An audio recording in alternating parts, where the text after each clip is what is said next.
When I was 18 years old, I got a tattoo of a W. And one of those symbols represents sacrifice. With my family, I feel like there's a lot that I sacrificed and a lot that they've sacrificed for me and what I want to accomplish. And it reminds me of everything that I've done. I see my life as a movie. I grew up in Albuquerque, New Mexico, and my dad was interested in putting me in wrestling because I was a short kid. I was a small kid.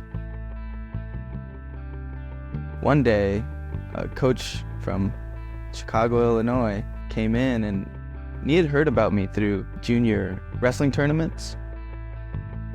He brought up this idea that I really challenged myself at the high level of competition that they have in Chicago versus New Mexico. You know, our wrestling's not very good. He asked me where I wanted to go to school, and I told him Stanford University, and he said, all right, well, let's get it done. I'm facing a whole new world of challenges as a young kid. I had to learn fast in a lot of ways. There were some hard nights there in Chicago. I would call my parents and I would hear my mom sometimes missing me so much, she would cry to me on the phone.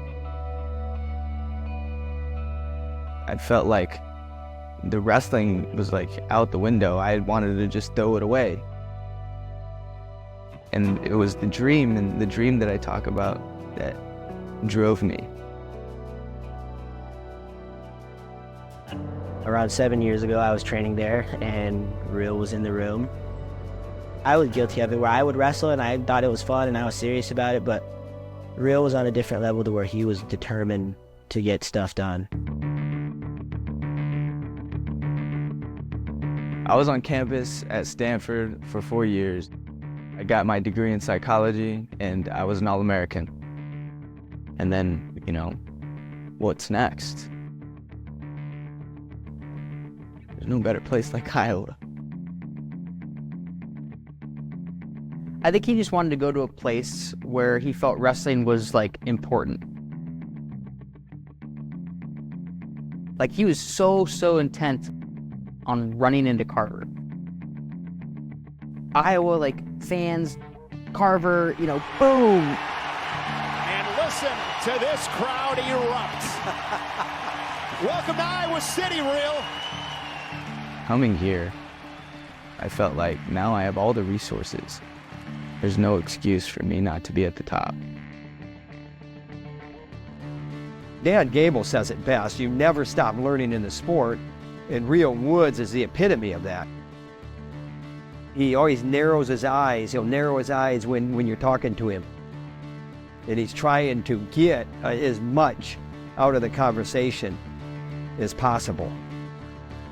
He thinks about wrestling a lot to figure out, like, how he can do this better or feel better before practice, or like the optimal times of sleep, the optimal time. Like, he's extremely like cognizantly aware of things that can make him better. In 2023, I got to the NCAA finals. Real Woods tries to jump over Alirez, but Alirez gonna win. Real Woods will come up just short.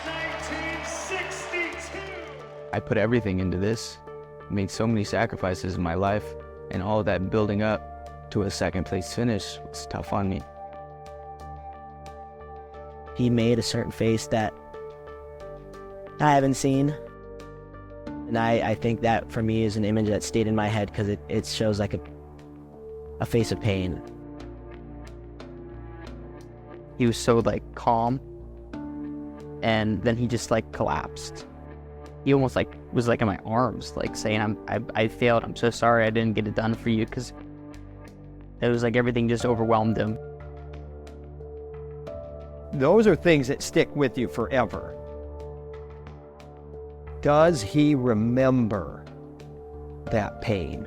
And is it with him every day to propel him to get what he wants out of the sport? He has one chance left.